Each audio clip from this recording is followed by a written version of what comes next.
September 15, 1943. Przemyśl, occupied Poland. The morning air carried the smell of wet concrete and diesel fuel. Major Albert Battel stood at his office window in the Wehrmacht garrison headquarters, watching rain streak the glass in thin rivulets. Beyond the wire fence, the Jewish ghetto sprawled across what had once been a neighborhood of bakeries and bookshops. Now it was a holding pen, its streets narrowed by wooden barriers, its windows dark even in daylight. Battel was 48 years old. A lawyer before the war. A soldier because duty demanded it. He wore his uniform with neither pride nor shame, simply as one wears a necessary burden. The iron cross pinned to his chest was from the previous war, when enemies had been clearer and conscience less complicated. This morning, however, conscience was all he could think about. On his desk lay a document marked "Secret" in red ink. He had read it 3 times already, each reading failing to make its contents less real. The order came from SS Obersturmbannführer Fritz Katzmann, commander of SS operations in the district.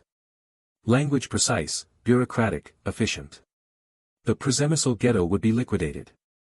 All remaining Jews were to be transported east for special treatment. Battel knew what those words meant. Everyone knew. The rumors had solidified into certainty months ago. Transport east meant cattle cars. Special treatment meant death. The euphemisms were transparent, designed more to protect the perpetrators than deceive the victims. He looked down at the document again, noting the date specified for the action, September 17. 2 days away. Outside, rain continued to fall on streets where children no longer played. The ghetto held approximately 1,200 souls. Among them were the workers assigned to his unit, Jewish laborers who maintained Wehrmacht vehicles, repaired equipment, sewed uniforms. They were, by German military definition, essential. Their work kept trucks running, weapons functioning, soldiers clothed. Without them, the garrison's efficiency would decline measurably. But efficiency was not what troubled Battel's sleep.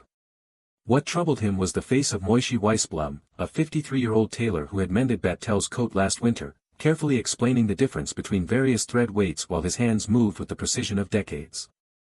Or Rachel Mandel, who supervised the laundry detail and sang quietly while she worked, old Yiddish songs that reminded Battel inexplicably of his grandmother. Or the Hirsch brothers, mechanics who could diagnose engine problems by sound alone, their heads tilted in concentration like musicians identifying notes. These were not abstractions. They were people he saw daily, whose names he knew, whose skills he respected. And in 2 days, an SS detachment would arrive to load them onto trains bound for extinction. The legal mind that had once argued cases in Wrocław courtrooms now parsed the situation with cold clarity. He was a Wehrmacht officer, not SS. His authority was military, not political. The order for liquidation came from outside his chain of command.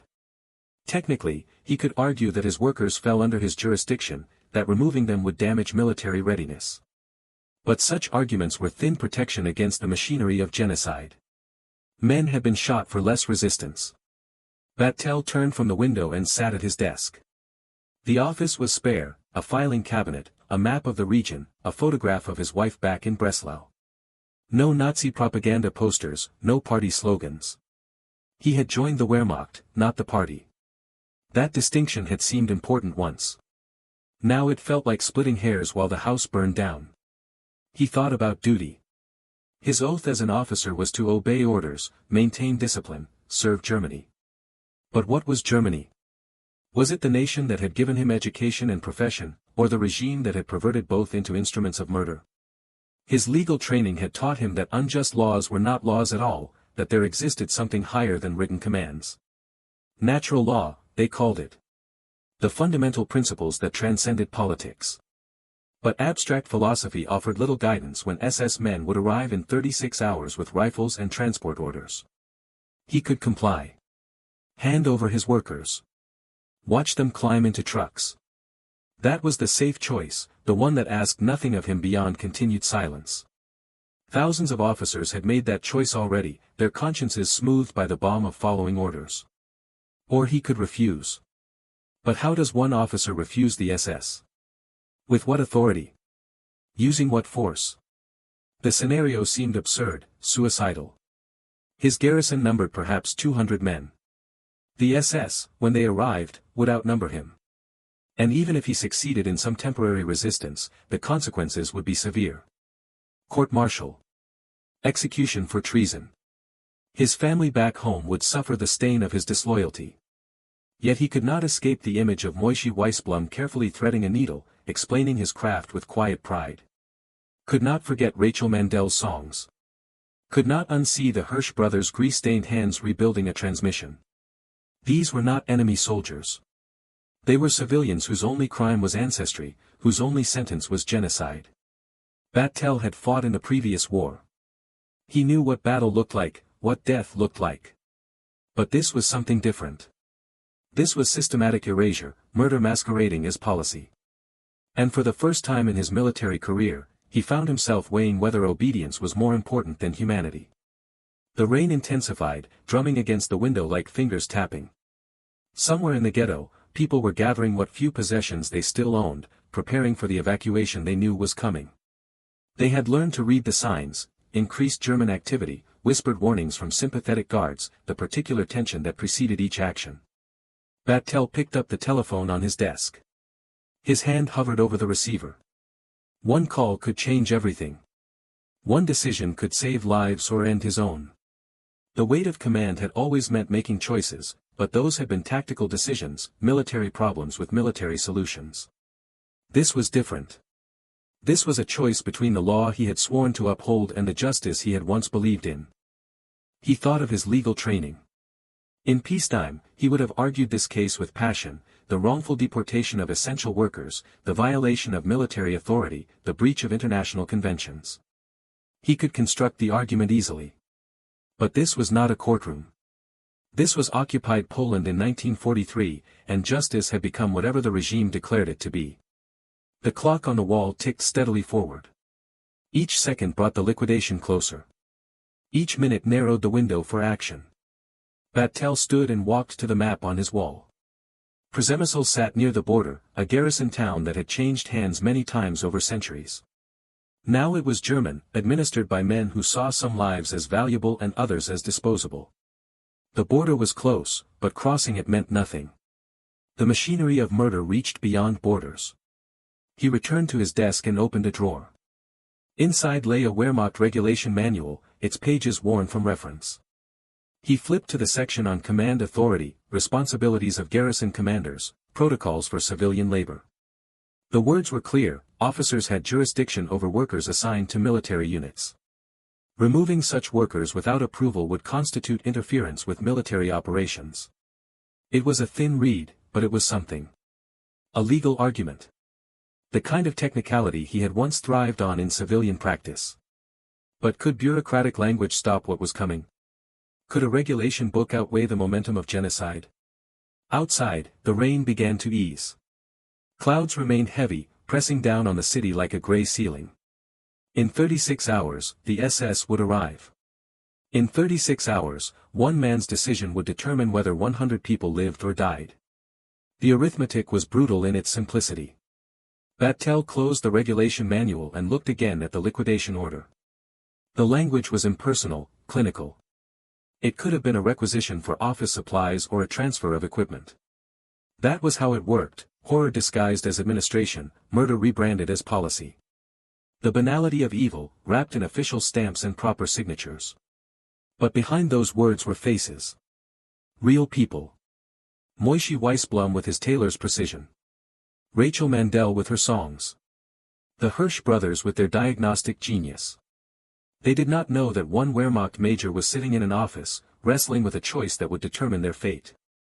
They could not know that a man they had likely never spoken to was trying to decide whether their lives were worth his career, his safety, his own life. The weight of that responsibility was crushing. Battel had commanded men in battle, had made decisions that sent soldiers into danger. But those men were soldiers. They had accepted risk as part of their duty. These workers in the ghetto had accepted nothing. They were victims of circumstance, trapped by ancestry in a nightmare not of their making. He thought of his wife's last letter. She wrote of the garden, of preserving vegetables for winter, of small domestic concerns that seemed to belong to another world. She did not know, could not know, what her husband faced. He had not written about the ghetto, about the trains, about the terrible mathematics of genocide. Some things could not be put in letters. Some truths were too dangerous to share. The telephone sat silent on his desk. One call could set everything in motion. One decision could change everything. But what decision? Battel was not a hero. He was a lawyer who had become a soldier because his country demanded it. He had followed orders his entire career, believed in the chain of command, trusted that duty and honor were the same thing. Now, for the first time, he understood they might be opposites. That the greatest duty might require the greatest disobedience. That honor might demand he break his oath. The revelation was dizzying, like standing at the edge of a cliff and suddenly understanding that the only way forward was to jump. Rain had stopped completely now. The sky remained dark, but the downpour had passed. Battel stood and walked to his window one more time, looking out at the ghetto that would soon cease to exist. Somewhere in those narrow streets, 100 people were living the last hours before transport. They were going about their routines, working, eating, praying, preparing. They did not know that in a Wehrmacht office, a middle-aged lawyer was trying to find the courage to become something he had never imagined being. A saboteur. A traitor. A savior. The choice was not complicated. The consequences were terrifying. But the question was simple: could he live with himself if he did nothing? And in that question lay the seed of transformation, the moment when duty and conscience finally diverged, forcing him to choose which master he would serve. September 15, 1943. 36 hours until the liquidation. 1 man. 100 lives. The arithmetic was brutal. But arithmetic had never accounted for courage. Battel lifted the telephone receiver. The weight of the bakelite felt heavier than any weapon he had carried in the previous war. His hand was steady, years of military discipline had trained him to show no external sign of doubt. But inside, his mind was racing through scenarios, calculating risks, planning contingencies like a lawyer preparing for trial. He dialed the number for his second-in-command, Oberleutnant Maximilian Liedtke. The phone rang twice before Liedtke answered, his voice crisp and efficient. Liedtke. Max. I need you in my office. Now. This is not a request. Silence on the line. Then, understood, sir. 5 minutes. Battel replaced the receiver and sat back in his chair. Liedtke was 32, a career officer who had grown up in the Hitler Youth and believed, or seemed to believe, in the New Germany's mission. But Battel had observed something beneath that ideological surface, a pragmatism, a willingness to interpret orders flexibly when military efficiency demanded it. He was gambling that pragmatism could be expanded to include conscience. While waiting, Battel opened his desk drawer and removed a Wehrmacht requisition form. The form was mundane, used daily for requesting supplies or authorizing work assignments. But in his legal mind, he saw how it could be weaponized. Every bureaucracy ran on paperwork. The Nazi regime, for all its revolutionary rhetoric, was fundamentally bureaucratic. Forms could be weapons. Regulations could be shields. The system could, potentially, be turned against itself. Liedtke arrived in 4 minutes, his boots clicking on the wooden floor. He saluted, face neutral, waiting. Battel gestured to the chair across from his desk. Sit. Liedtke sat, back straight, eyes alert. He had clearly sensed something unusual in Battel's tone. Good. What Battel was about to say required undivided attention. The SS is coming. Day after tomorrow. They're liquidating the ghetto. Battel pushed the order across his desk. Liedtke read it, his expression unchanging. When he finished, he looked up, waiting for instructions. Sir. Our workers are in that ghetto. The tailors. The mechanics. The laundry detail. 110 Jews currently assigned to essential military duties under my command. Liedtke nodded slowly. Yes, sir. If they are transported, our efficiency drops 30% minimum. Vehicle maintenance delays. Uniform repair backlogs. Basic garrison operations compromised. Battel let the practical argument sit for a moment before continuing. This is an unacceptable interference with military operations. Liedtke's eyes narrowed slightly. He understood now where this was leading. Sir, this order comes from the SS. They have authority over Jewish. They have authority over civilian populations. These workers are assigned to Wehrmacht units. Under military jurisdiction. Battel tapped the regulation book on his desk. Section 12, Paragraph 4. Essential workers assigned to military installations fall under the command authority of the ranking officer. Removal requires approval of that officer. It was a technical argument, the kind of bureaucratic hairsplitting that could either justify resistance or get them both shot. Liedtke was silent, processing. His face showed nothing, but Battel knew him well enough to see the calculation happening behind those eyes. Finally, Liedtke spoke, his voice careful. Sir, technically you're correct. But practically, the SS will not care about regulations. They will have their orders. We would be interfering with illegal deportation of essential military personnel. Yes. Battel leaned forward. Max, I'm not asking you to agree with me morally. I'm asking if you understand that by removing our workers, the SS is violating Wehrmacht authority. Do you understand that? A long pause. Then, slowly, yes, sir. I understand the regulation. Good. Because tomorrow morning, we are going to enforce that regulation. We are going to protect our military assets from unauthorized removal. Liedtke's face finally showed emotion, shock, quickly suppressed. Sir, that would require, we would need to physically prevent the SS from entering the ghetto. Yes. We would need to establish a perimeter. Guard the bridge. Ensure that no unauthorized personnel remove military workers without proper authorization. Battel's voice was steady, almost casual, as if discussing routine garrison security. Is that militarily feasible? Liedtke stared at him. The young officer's world was visibly reorganizing itself. He had been trained to follow orders, maintain discipline, respect hierarchy. Now his commanding officer was proposing to obstruct the SS, to place Wehrmacht soldiers between the death squads and their victims. It was either the most courageous thing he had ever heard or the most suicidal. Sir, if we do this, the consequences will be mine. Not yours. You will be following orders. My orders. Which are based on proper interpretation of military regulations regarding essential personnel. Battel held Liedtke's gaze. But I need to know if you will carry out those orders. The clock on the wall ticked through 10 seconds of silence. 15. 20. Battel waited. He had made his choice. Now Liedtke had to make his. Sir. Liedtke's voice was quiet but firm.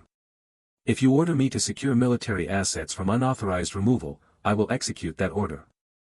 But sir, you realize this is not just about regulations. This is. I know what this is. Battel cut him off. I know exactly what this is. The question is whether you're willing to help me do it anyway. Liedtke stood slowly. He straightened his uniform, adjusted his belt. Then, almost imperceptibly, he nodded. Give me the order, sir. In writing. So there's no confusion about the chain of command. Battel felt something release in his chest. Not relief, the danger was still immense. But solidarity. He was no longer alone in this mad gamble. He pulled out paper and began writing, his handwriting precise despite the tremor he felt inside. Oberleutnant Liedtke is hereby ordered to establish security perimeter around essential military workers currently housed in designated civilian quarter. No personnel are to be removed from Wehrmacht jurisdiction without written authorization from garrison commander. Security detail will maintain position and prevent unauthorized access until further notice. He signed it, dated it, stamped it with his official seal. A worthless piece of paper that would either save 100 lives or end 2 careers. He handed it to Liedtke, who folded it carefully and placed it in his breast pocket. I'll need 20 men. Reliable ones. Liedtke's voice was all business now, focused on execution rather than doubt. Choose them carefully. Explain nothing except that we're protecting military assets. Some will understand. Some won't. But all will follow orders. Liedtke saluted. Sir. He turned to leave, then paused at the door. Sir, one question. When the SS arrives, what do we do?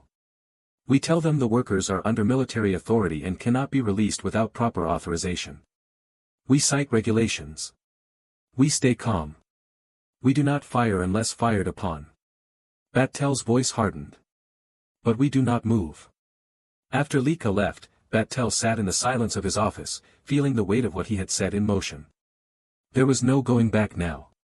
The order was written. Liedtke was choosing his men. By tomorrow morning, Wehrmacht soldiers would be standing between the SS and the ghetto. He thought about the absurdity of it, using Hitler's own bureaucracy against Hitler's genocide. Fighting murder with memos. Stopping massacres with regulations.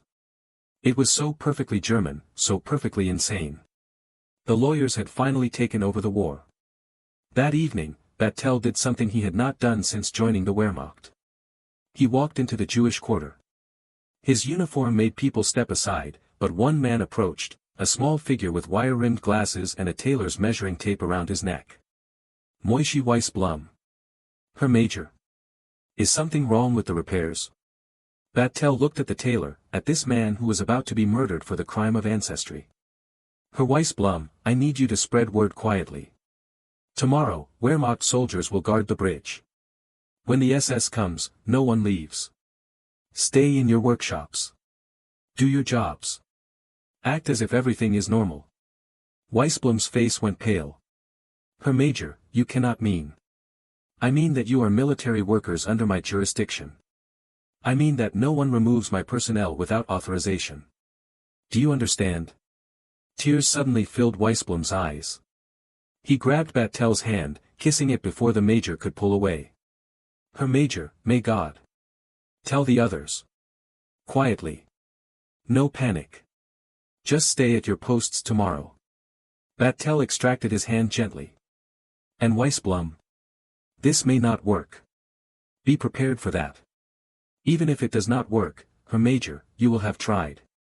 That is more than, that is everything. Battel walked back to the garrison, feeling the weight of those words.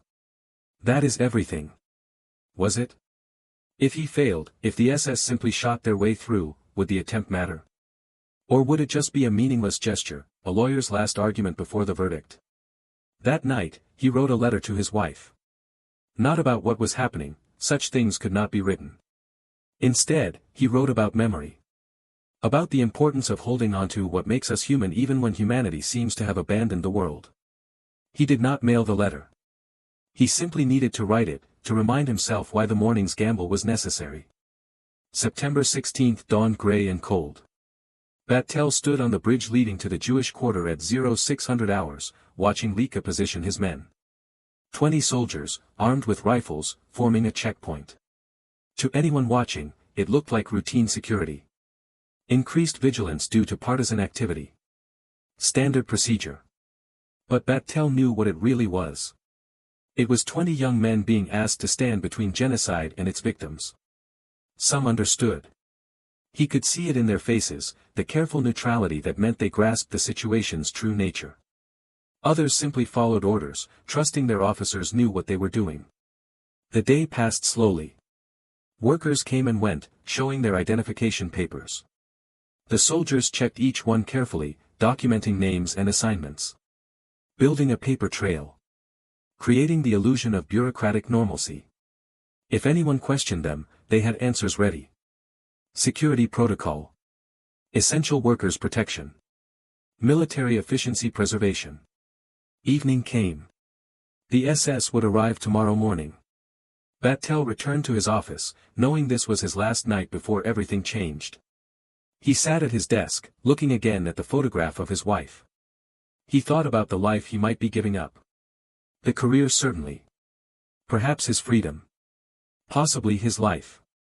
But then he thought about Moishe Weissblum's tears, about Rachel Mandel's songs, about the Hirsch brothers' capable hands. He thought about the choice he had made, and beneath the fear, he found something unexpected. Peace. Not certainty. Not confidence.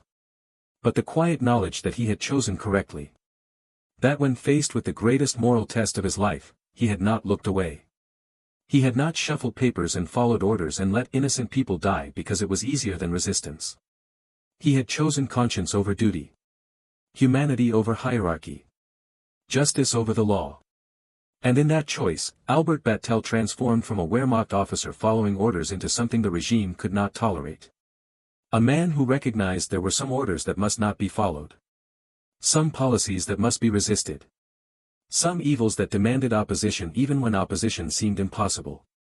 Outside, night settled over Przemyśl.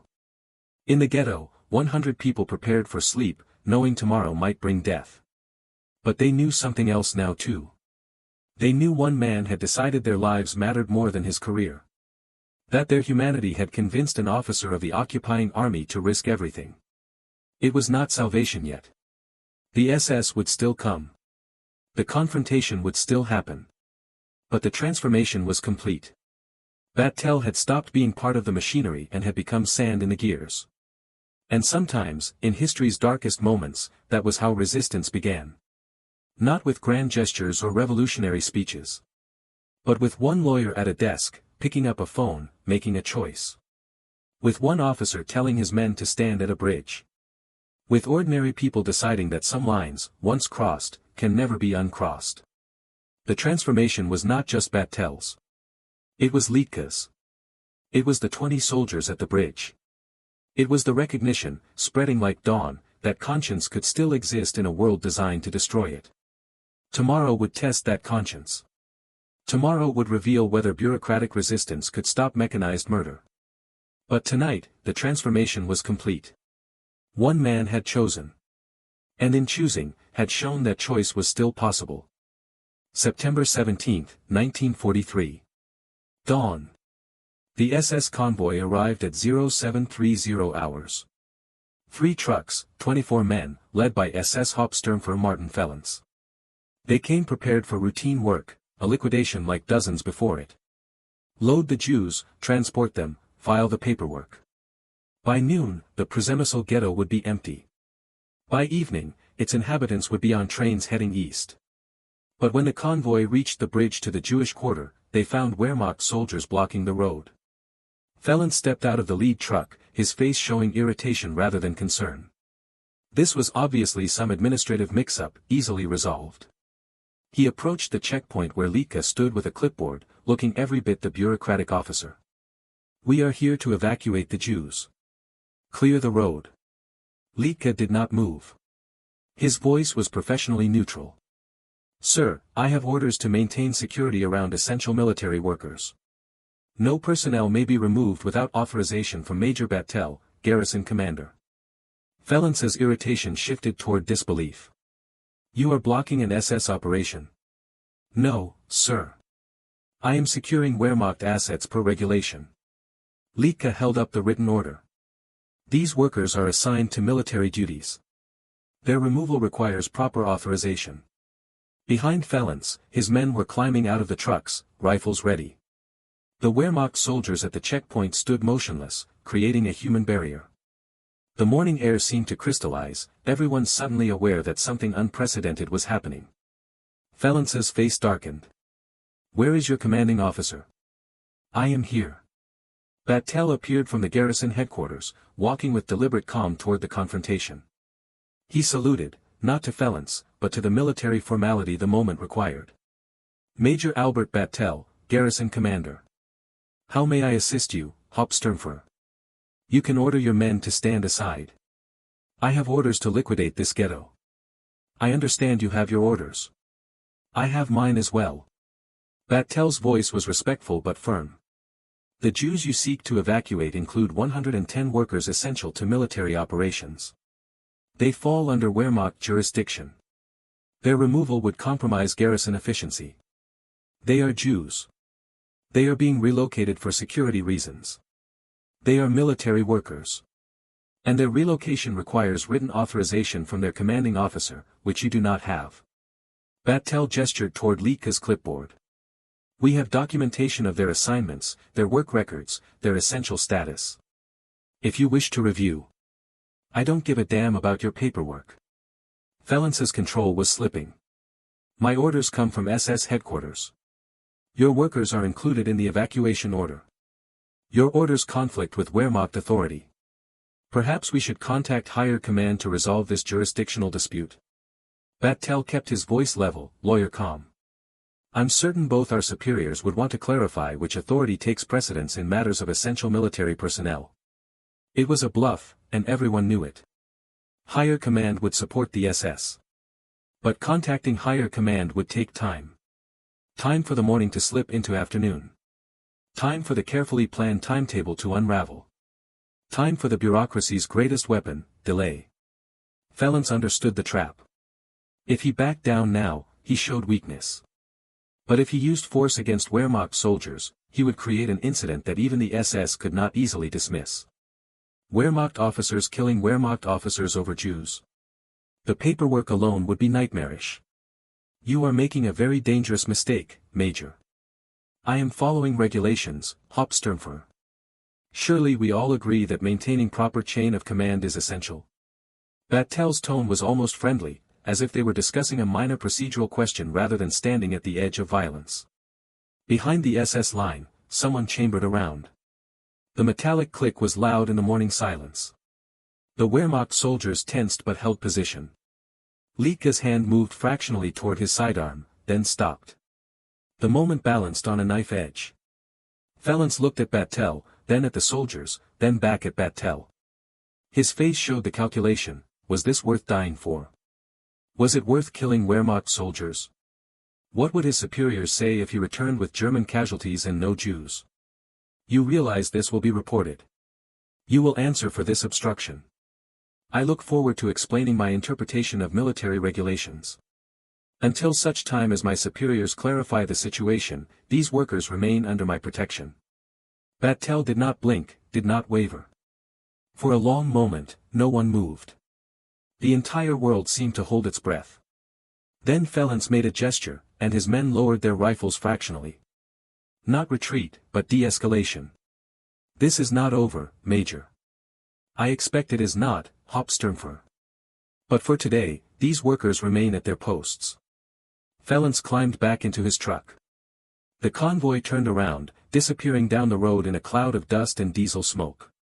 Only when they were completely out of sight did Liedtke release a breath he had been holding. Sir, they'll be back. With more men. With higher authority. I know. Battel turned to face his soldiers. But they're not here now. And every hour they're not here is an hour those people live. The word spread through the ghetto like electricity. The Wehrmacht had stood against the SS. The Major had defied the liquidation order. For one day at least, 110 Jews were still alive, still at their workstations, still breathing. But Battel knew the cost was coming. That night, orders arrived for him to report to SS headquarters in Lwów. He was being summoned to answer for his actions. He went to Liedtke's quarters and found a younger officer cleaning his pistol with methodical precision. Max, tomorrow, when I'm gone, you're in command. Continue normal operations. Keep the workers at their posts. If the SS returns, follow the same protocol. Paperwork. Regulations. Delay. Liedtke looked up. Sir, when you report to Lwów, I will likely not return. You know this. Battel sat down across from him. You will receive orders to release the workers. Follow those orders. By then, it won't matter. I will have bought time. Time for what, I don't know. But time is something. Sir, this was not just your decision. I helped. I should. You followed orders. I gave them. That's the chain of command. Battel's voice softened. Max, you have a future. Don't throw it away. One of us should survive to remember this happened. The next morning, Battel dressed in his best uniform. He wrote final letters, to his wife, to his commanding officer, to the military court he assumed would convene. In each, he cited regulations, explained his reasoning, maintained that he had acted within his authority as garrison commander. The letters were futile, he knew. But a lawyer argues to the end. Before leaving, he walked once more to the ghetto. Word had spread of his summoning. Workers lined the streets, silent, their faces showing what words could not express. Moishe Weissblum stepped forward, removed his cap. Herr Major. We have no way to thank. Live, Herr Weissblum. That is enough thanks. Live and remember that not everyone forgot what it means to be human. The drive to Lwo took 4 hours. Battel spent them watching the Polish countryside roll past, thinking about the strange path that had led him here. A lawyer who became a soldier who became a saboteur.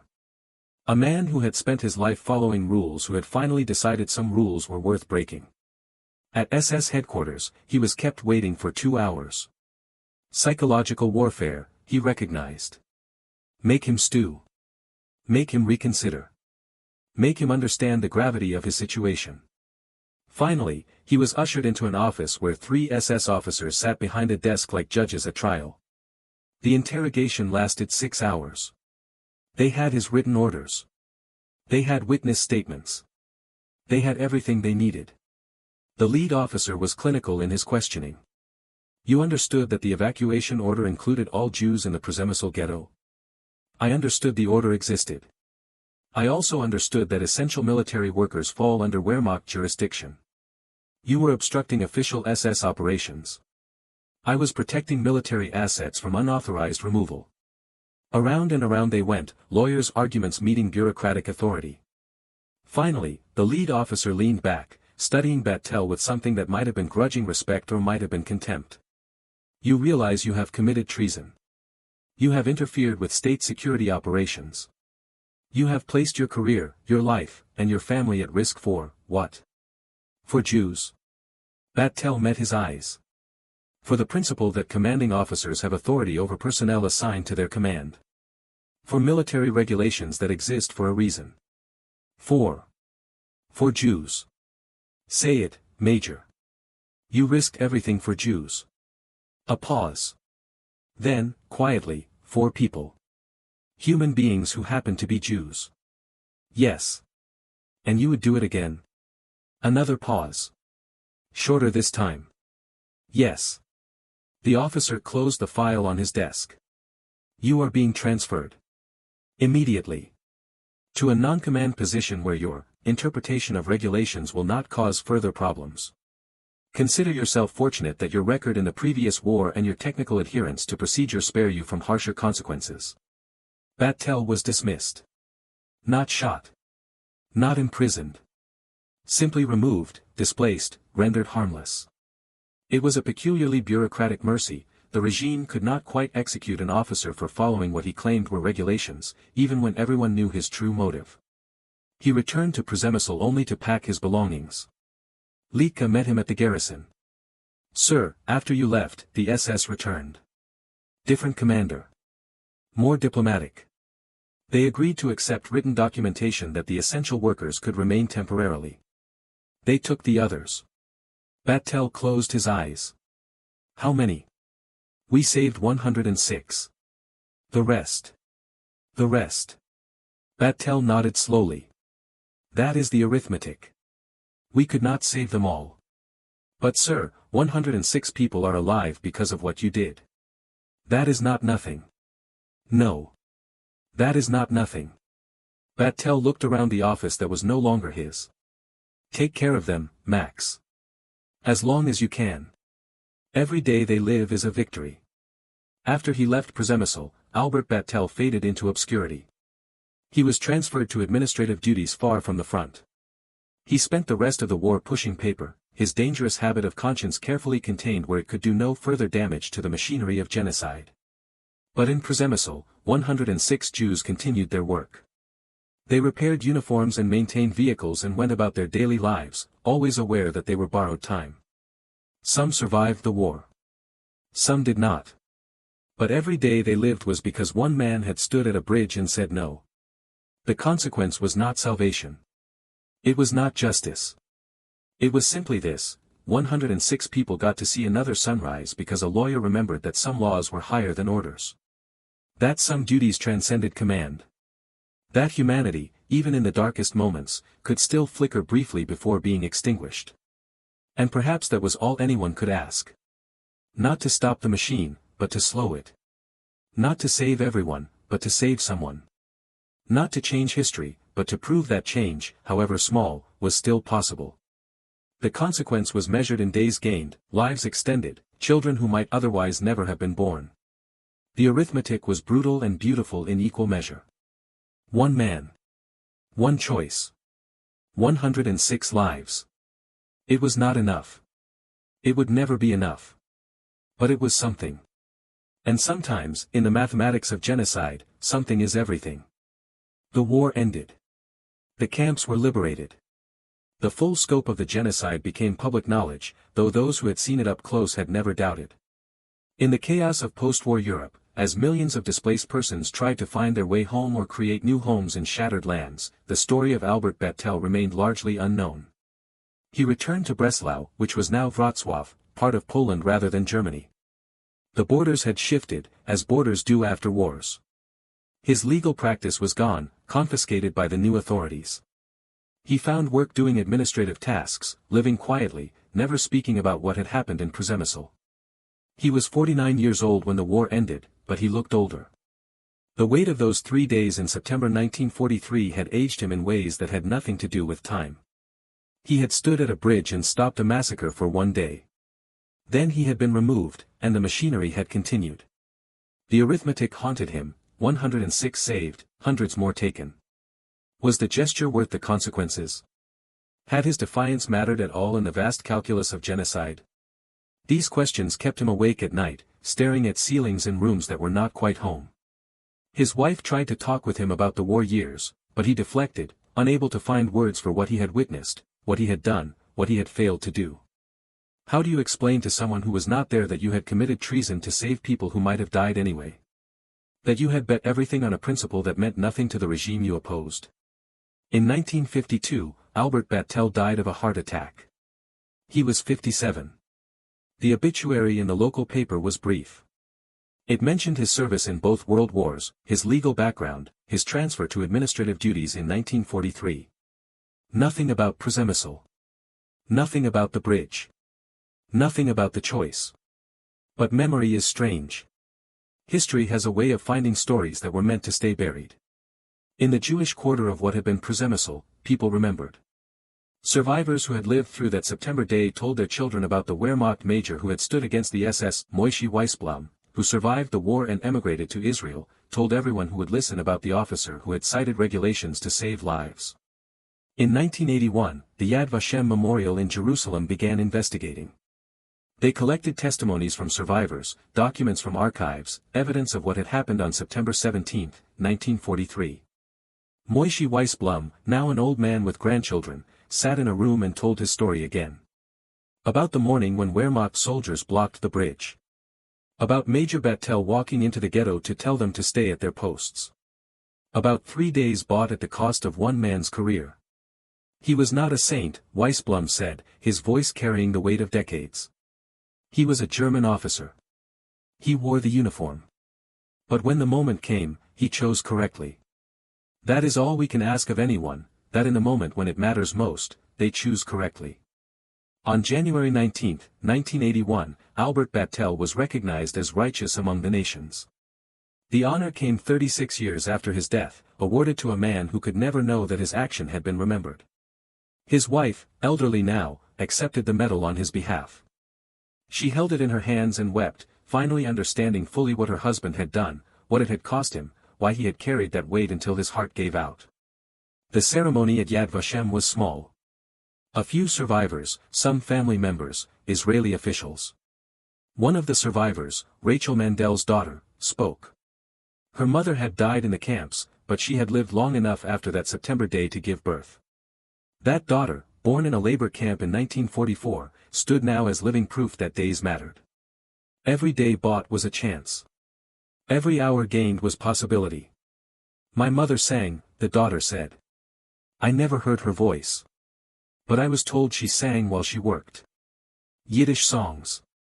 And I was told that Major Battel sometimes heard her singing, and it made him remember why he was doing what he was doing. That his choice gave her a few more months of life. Months she should not have had according to the SS timetable. And in those months, she brought me into the world.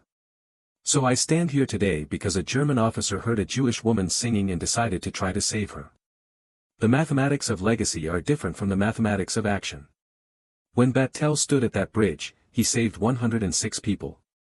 But how do you count the children born to those survivors? The grandchildren? The great-grandchildren?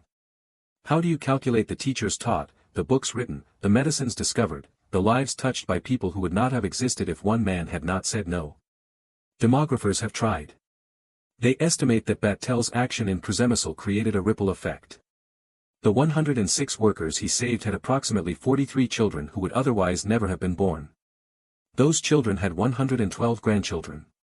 By 2020, the descendants of those 106 people numbered over 300 souls, living in Israel, America, Poland, Germany, scattered across the world but connected by a thread that led back to September 17, 1943. 300 people who walked the earth because a lawyer remembered that some laws transcend orders. But the legacy was more than demographic. In Israel, at military academies and ethical training seminars, Battel's story became a case study. What do you do when your orders conflict with your conscience? When your duty requires you to participate in atrocity? The answer was never simple, never clear. But Battel's example showed that resistance was possible. That one person could stand in the machinery and, even if only briefly, make it pause. In Germany, his story was harder to accept. Germans after the war struggled with the question of collective guilt, individual responsibility, the pervasive claim that, we didn't know, or, we were just following orders. Battel's example was uncomfortable because it proved that choices had existed. That officers could have said no. That the machinery could have been resisted. His existence made the excuses harder to maintain. In 1996, a historian named Dieter Pohl published a detailed study of what happened in Przemyśl.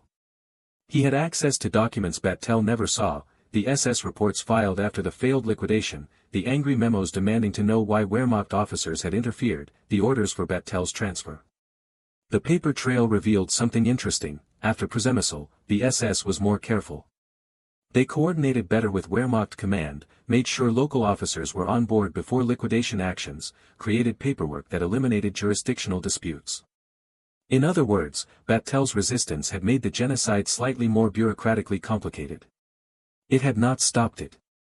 But it had introduced friction, forced the perpetrators to account for the possibility that some officers might resist. And perhaps, in a handful of other places, other officers who might have stood down instead found the courage to delay, to stall, to cite regulations. Perhaps the ripple extended beyond Przemyśl in ways that could never be measured. Or perhaps not. Perhaps Battel's stand was singular, unique, unrepeatable. Perhaps it changed nothing except the lives of 106 people and their descendants. Perhaps the lesson was simply that good acts can happen in evil times, that individual conscience can survive institutional malevolence, that humanity persists even in humanity's darkest hours. In Przemyśl itself, now Przemyśl again after decades as Przemyśl, a memorial was erected in 1999. It stands near where the bridge once was, on a street corner where Wehrmacht soldiers once checked papers and cited regulations. The plaque is in 3 languages, Polish, Hebrew, English. It tells the story briefly, clinically. Major Albert Battel. September 17, 1943. 106 Jews saved. The numbers on the plaque represent people who can never be fully counted. The woman who returned to her shop after the war and taught her daughter to sew. The mechanic who emigrated to Detroit and opened a garage. The teacher who survived Auschwitz after transfer from Przemyśl and spent 40 years educating children about the war. The doctor who lived long enough to see the state of Israel founded. Each had their own story, their own legacy. But all of them shared September 17 as the day they were supposed to die and didn't. Albert Battel never knew any of those stories. He died believing he had failed, that his gesture had been meaningless, that in the grand scope of genocide, delaying one liquidation by one day had changed nothing. He carried that weight to his grave, never understanding that every day mattered, every hour counted, every moment of resistance created possibilities that could not have existed otherwise. The final irony is that Battel's action, which he saw as a failure, became proof of something more important than success. It became evidence that choice existed. That people in impossible situations still had agency, still could act according to conscience rather than command. His story contradicts the comfortable narrative that everyone was powerless, that nothing could be done, that the system was too strong for individual resistance. He proved that one person could look at evil and say no. And sometimes, saying no is enough. Not to stop evil, but to prove it is not inevitable. Not to save everyone, but to save someone. Not to change the world, but to change a world, the small, particular world of 106 people who went to sleep on September 17, 1943, and woke up on September 18 still alive. Today, if you visit Yad Vashem, you can see Albert Battel's name on the wall alongside thousands of others. Righteous among the nations. Non-Jews who risked their lives to save Jews during the Holocaust. The garden where the memorial stands is peaceful, with trees planted for each honoree, their roots intertwining beneath the soil, creating a forest of memory. Battel's tree is an oak. It grows slowly, solidly, its leaves turning with the seasons. Beneath it, visitors sometimes sit and read his story, trying to imagine what it took to make that choice, to stand at that bridge, to risk everything for people he barely knew. Some visitors are descendants of the 106. They come to pay respects, to teach their children about the man who made their existence possible. The legacy is not just in the lives saved, though that would be enough. It is in the proof that conscience can survive in conditions designed to extinguish it. That bureaucracy, the great enabler of genocide, could be weaponized against itself. That regulations written to organize murder could be interpreted to prevent it. That the same system that killed millions could, in the hands of one determined man, save 106. The math is still brutal. 106 against 6 million. It is an infinitesimal fraction, statistically insignificant. But mathematics cannot measure meaning.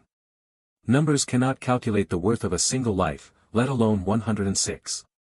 And the legacy of Albert Battel is this: he understood that the arithmetic of genocide was evil not because of the scale, but because it was arithmetic at all. Because it treated people as numbers to be liquidated, transported, eliminated. He refused that arithmetic. He insisted on seeing people, Moishe Weisblum with his tailor's hands, Rachel Mandel with her songs, the Hirsch brothers with their mechanical genius. He chose humanity over efficiency, conscience over duty, principle over survival. And in that choice lies the legacy. Not salvation. Not victory. But resistance. The proof that even in humanity's darkest hour, humanity itself could not be fully extinguished. That somewhere, someone would still choose correctly. That the light did not go out entirely. The war ended 75 years ago. The survivors are dying. Soon, no one will remain who remembers September 17, 1943, firsthand. But the story persists, passed down, preserved, honored. Because it matters. Because it reminds us that we all face our own bridges, our own moments when duty and conscience diverge, when we must choose between what is convenient and what is right. Most of us will never face such stark choices. We will not have to stand between genocide and its victims. But we all face smaller moments that ask the same question: will you act according to conscience when it costs you something? Will you resist when resistance seems futile? Will you say no when everyone around you is saying yes? Albert Battel answered those questions. A lawyer who became a soldier who became, for 3 days in September 1943, a shield. One man at a bridge, citing regulations, buying time, saving lives. It was not enough.